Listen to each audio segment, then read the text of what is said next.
Hello, friends. In today's episode, I'm talking to Mark and Pete, and we're trying to answer that age-old question: how many hours should a gym owner spend on the training floor?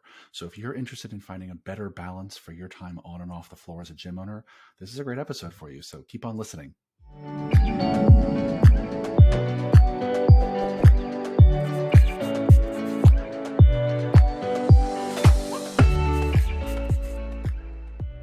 Hello, fitness business nerds. What's up? Welcome to another episode of the Business for Unicorns podcast. And today I'm here with these two fine gentlemen, Pete Dupuis and Mark Fisher. How are you guys? I'm good, guys. Great. How are you? Fantastic. It seems like we're both jumping in to record our podcast today on a day when we're all running around like fucking nutso people, juggling a million things. So we're just going to dive into a topic that we feel kind of passionate to talk about at this moment, because it seems to come up a lot in our conversations with Unicorn Society members, and I think gym owners outside of Unicorn Society. I think we see this trend in a lot. So what we wanted to talk about today is how many hours you can reasonably work on the floor as an owner of the gym and still grow and run a business. And, maybe I'll start this with my assumption that I don't know that there's a definitive exact number, but I know that most people that we talk to on a regular basis are gym owners who spend way too much time training on the floor and not enough time working on their business strategically, moving things in the right direction. So I think that's going to be a theme of what we talk about. But Pete, maybe I'll start with you, my friend. How do you think about how much time, trainers need to, business owners need to spend on the floor versus off the floor working on the business? Well, let's start with the elephant in the room, that is the fact that you and I have both never coached on the training floor in our own operations. Yeah, we don't care what you think. Not a single day. But we do have some thoughts, right? Yeah. I think that what I have seen in these conversations in the past is that the gym owner mentalities kind of live on the extremes. They're doing either way too much, or they have this initiative in their mind where they're like, I'm never going to coach. I'm just going to extricate myself from the training floor. And the former being concerning because you just can't build a business, as much as the cliche, like work on it instead of in it, on it instead of in it, is kind of exhausting sometimes. It's meaningful. But what concerns me is the people who figure out how to take themselves out completely and then don't understand why their personality no longer is infused in the operation, and they've lost their creativity and they stopped putting out content because they ran out of ideas. And so I do think that there's a balance, which we're going to get into. And with no science behind this number, I'd say somewhere between 8 and 12 hours a week on the training floor is a really nice place for an owner to be, to keep their finger on the pulse of what's going on in the gym and how the team is performing and experiencing the product to a degree, understanding where the strengths and the weaknesses lie. But again, I don't have any firm explanation for those metrics. If you told me, hey, Fisher likes to coach 1 4-hour shift a month and that's his sweet spot, I'd say, good. He knows his operation better than me. But I'd just say, don't scale it all the way to the bottom if you're doing too much. And if you're not doing anything, don't be like, I'm going to go back to a 25-hour a week coaching scenario and it's going to stimulate my creativity. So it's balance. It's a great place to start the conversation, right? If you're either of the extremes, you're trying to not be on the floor at all and your business is only a handful of years old, right? That's probably a challenge and you're not making enough of an impact. You don't have a finger on the pulse. You don't really, get the full picture of what's going on in your business if you're not on the floor at all. And at the other end of the spectrum is you're on the floor all the time and you literally spend no time doing marketing or sales or hiring or developing your team. That's also a big red flag. Yeah. So Fisher, talk a little bit about how over the years you've kind of danced in the middle. Yeah, I think I have. So I guess for context, so like real-time experience here. I mean, I think probably the first maybe year and a half of MFF, I was on the floor, maybe 20, maybe 25 hours per week. I'm actually curious to go back in Mind, Body, Online and actually look, because there's obviously this is a thing I could figure out. But honestly, by the summer of the very first year, we'd been open 6 months and I was already looking to pull back. I already was feeling it was not the right balance for me. I think there's a few things that factor into how one thinks about this. I think on balance, there were several years where I kept teaching a little bit because I wanted to taste the soup. At this point, I don't coach at all. I haven't in many, many, many years, and I'm not available as a substitution. There's not a price you can pay me. I just not a thing that I do anymore at this point, in part because frankly, I have demyelinated, right? If I went to coach, I'm sure I'd be passable, but the reality is you can't expect to not do something for 6 or 7 years. You'd have to be quite the narcissist to think you'd be able to come back and do that very, very well, right? So I think my proficiency in coaching a deadlift has atrophied. But when we're talking about the typical gym owner that we work with, gosh, it really depends. I mean, I have to say, it's interesting. I haven't talked to many of our clients that I feel like have gone too far the other way where they're off the floor just because so few of them can afford to do it, right? They just have to be on the floor some.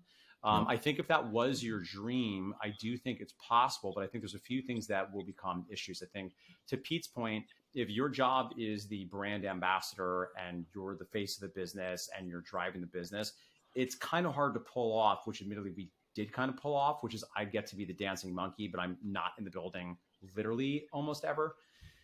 And I think in order to do that, you have to be very good at content, and you also have to you have to remain interested in what you're doing. Because I think when I see people get bored at coaching is when they've stopped educating themselves. And I admit a previous topic of this podcast, which is also a challenge, is a lot of coaches get bored at the basics of what your business does. And then they try to drive you off of a cliff with a bunch of things that are not actually relevant to your clients because they're just so bored and they can't coach another damn deadlift. So if I'd offer in my random non-science based one, I'd say 10 to 20 with 15 probably being a pretty decent sweet spot, maybe closer to 10. And I would highlight that the other thing that is important is, to echo, I think what Pete alluded to, is if you pull yourself off the floor, you then have to do things to drive the business. If you pull yourself off the floor, but you don't know what to do with that time, that's not going to be helpful. So we have oftentimes this perverse challenge for a lot of gym owners where they are able to make enough margin, they can afford to hire somebody, they take themselves off the floor, and then they have not, unfortunately, taken our Time Ninja course. They do not time block, and they use their time just horribly, and they're not actually getting anything more done. They have a little more energy, they're a little bit less stressed, but they're not leveraging those extra 5, 10, 15 hours they've created.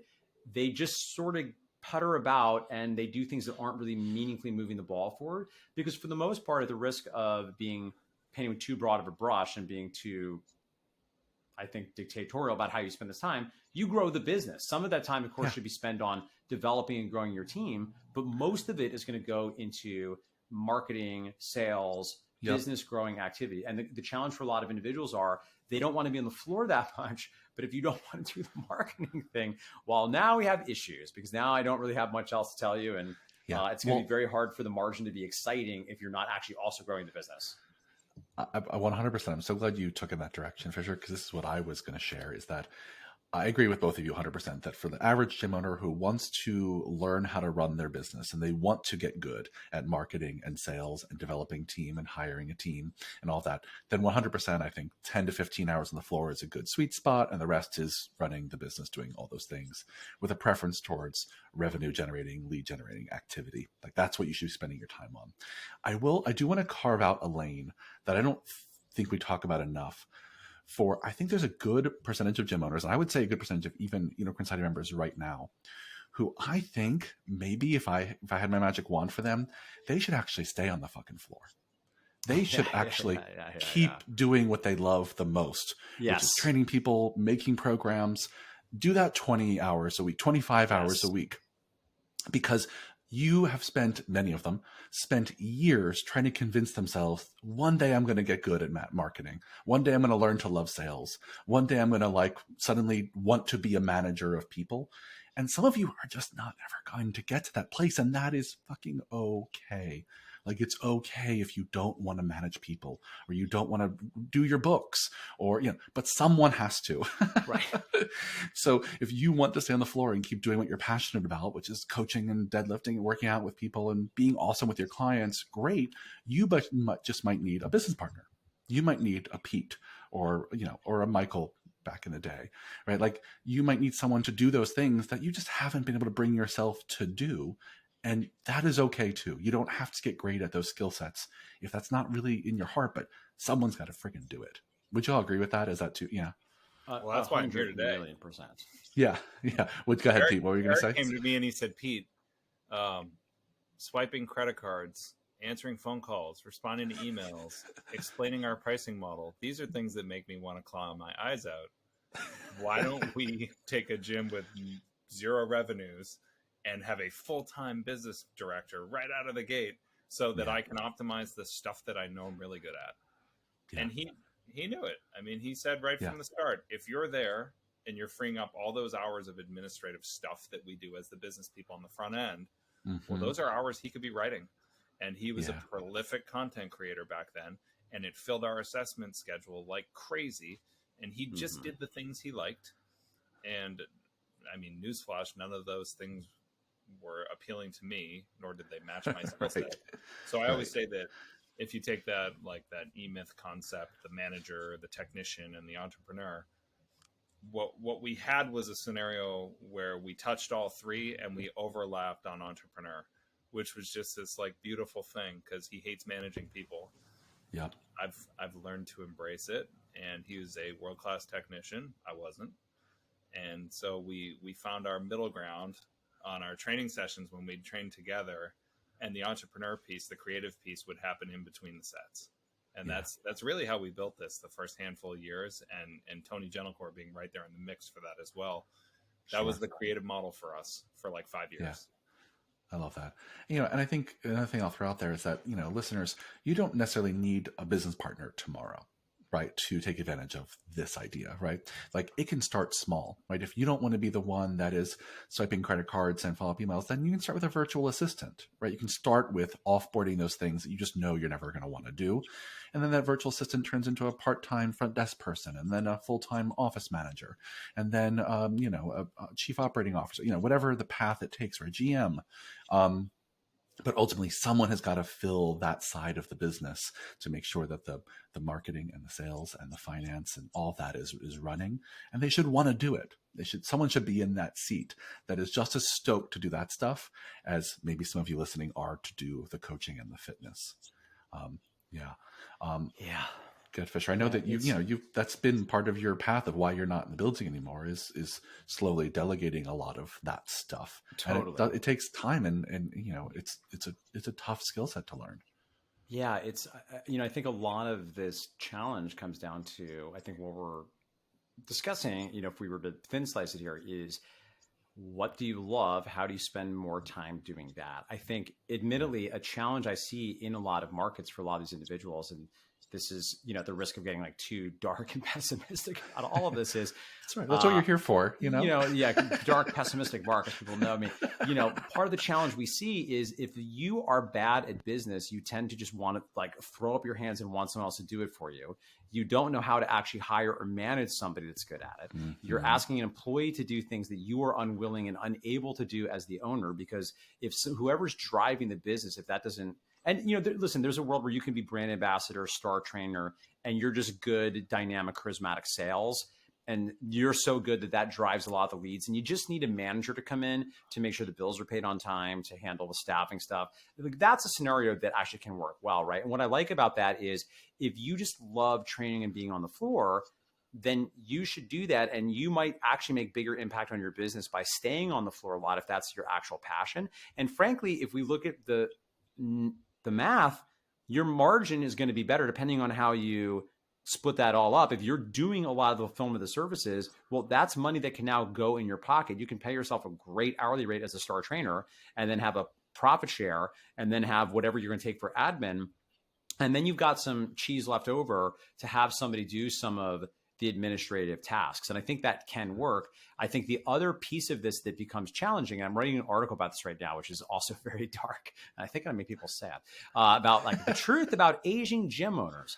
Because the other issue I see is what is fun for you as a 28-year-old single person is not fun for you as a 44-year-old married parent of 2 kids with a mortgage.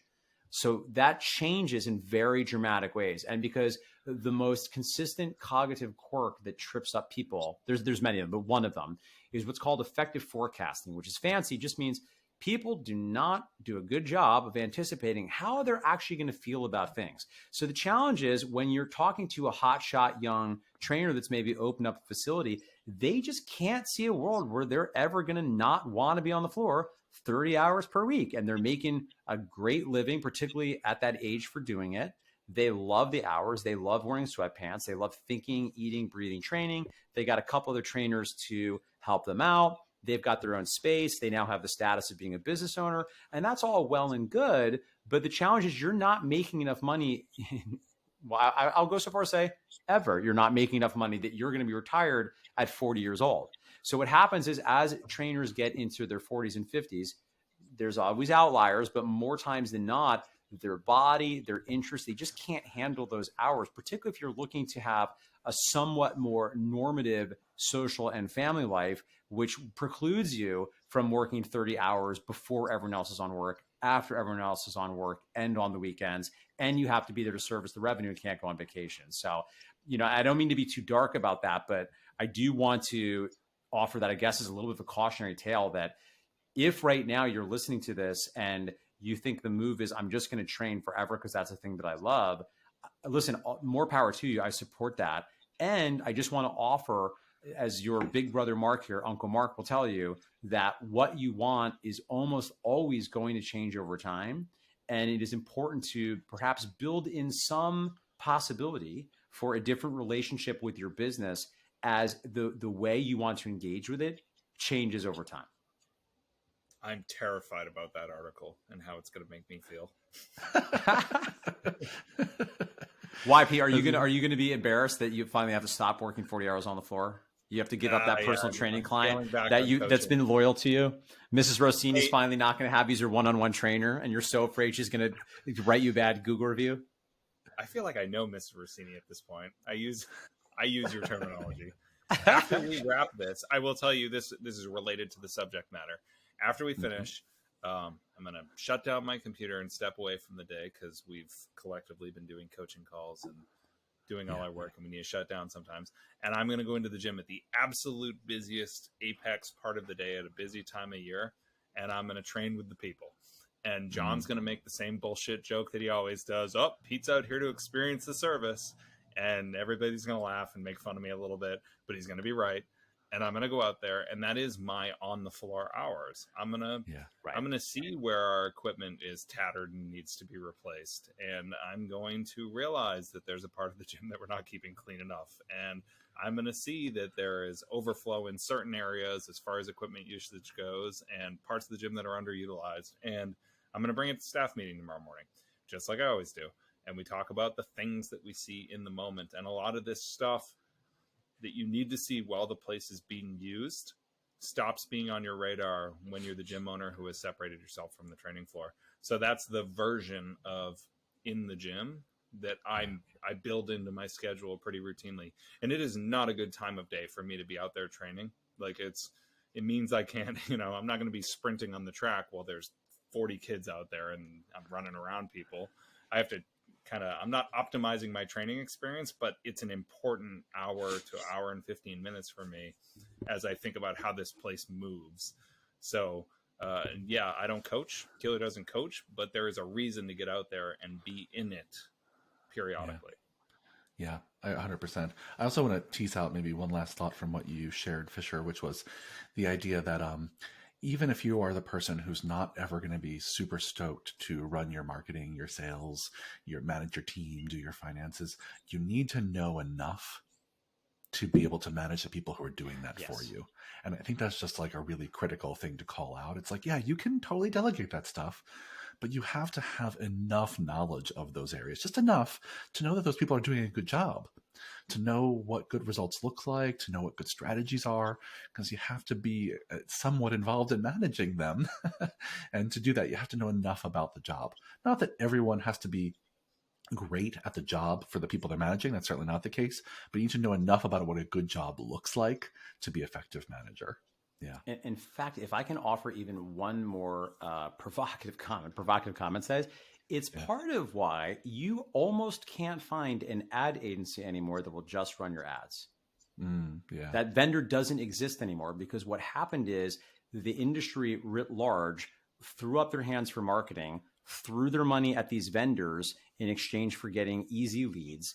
They got lots of cheap leads, but the gym owners didn't know what to do with them. They didn't have a sales system in place. They didn't know how to follow up. They didn't really know how to fulfill. And then they're getting mad at the digital marketing agencies, right? And even things that anyone that understands digital marketing is going to tell you is going to happen, particularly since the change to iOS, is you're going to get some percentage of individuals that targeting just doesn't work properly. Shouldn't be a big percentage, but if you don't have the experience to understand that, you don't know when you really need to be holding your marketing agency accountable because they're not doing the job that that you can reasonably expect them to do, or you throw up your hands and unfairly have unrealistic expectations because you don't even understand digital marketing enough to know what's actually fair, what's actually reasonable to expect. So it's an interesting time.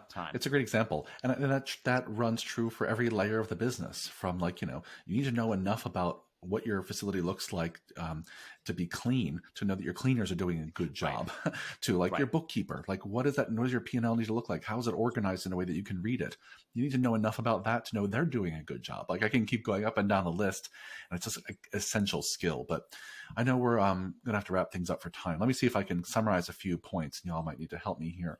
First thing that stood out to me was like, gym owners listening, get clear about what you want your days to look like.